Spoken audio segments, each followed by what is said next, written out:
3 గంటల్లో 49 కోట్లు కొట్టేసిరట. జస్ట్ 3 అవర్స్లో 49 crores లేపేసిరట. ఓ ఫైనాన్స్ సంస్థకు సైబర్ నేరగాళ్ల మస్కా. మనీ వ్యూ యాప్ను టార్గెట్ చేసుకున్న ముఠా ఏపీఐ సిస్టంలోకి చొరబడి కోట్లు బదిలీ చేసుకున్నారట, ట్రాన్స్ఫర్ చేసుకున్నారు. ఇద్దరిని అరెస్ట్ చేసిన బెంగళూరు సిసిబి పోలీసులు. అంతర్జాతీయ గ్యాంగ్ను పట్టుకునేందుకు చర్యలు. ఇద్దరట నిందితులు. 49 కోట్లట. ఇది ఒక ఫైనాన్స్ సంస్థ నుంచే లేపడేసిరట. ఎంత ఘోరం చూడండి. వ్యక్తిగత రుణాలు అందించే, పర్సనల్ లోన్లు అందించే ఒక ప్రైవేట్ ఫైనాన్స్ సంస్థకు చెందిన యాప్కే సైబర్ నేరగాళ్లు మస్కా కొట్టిరట. ఆ యాప్కు చెందిన అప్లికేషన్ ప్రోగ్రామింగ్ ఇంటర్ఫేస్ ఏపీఐ సిస్టంలోకి చొరబడ్డారట. అంటే ఒక రకంగా హ్యాక్ చేసిరు.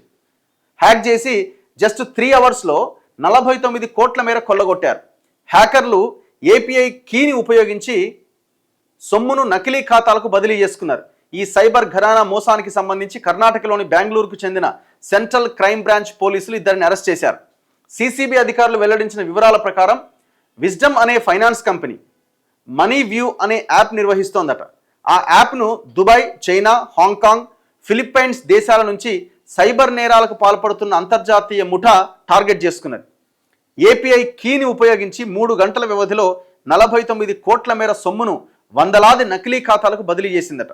దుబాయ్ కేంద్రంగా ఉండే భారత సంతతికి చెందిన ఒక వ్యక్తిని ఈ దాడికి మాస్టర్ మైండ్గా గుర్తించారు.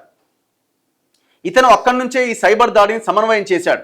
ఇందుకోసం బెలగావికి చెందిన ఇస్మాయిల్ రషీద్ అత్తార్ అనే వ్యక్తి నుంచి వర్చువల్ ప్రైవేట్ సర్వర్లు ఒక్కో దాన్ని 2000 చొప్పున రెంటుకు తీసుకున్నాడట. ఆ తర్వాత ఏపీఐ సిస్టంలోకి చొరబడేందుకు సర్వర్లను ఫ్రాన్స్కు చెందిన ఐపీ అడ్రస్తో లింక్ చేసిండట. ఈ రకంగా 49 crores లేపు అవతల పడేశారు. ఇప్పుడు మరి రికవరీ ఎంతవరకు అవుతుంది? అసలు ఆ అకౌంట్లు మన దేశ అకౌంట్లా, అవతల అకౌంట్లా, అసలు అది ఫ్రీజ్ చేయడానికి అవకాశం ఉందా? చూడాలి. నెక్స్ట్ మిగతా వార్తల్లో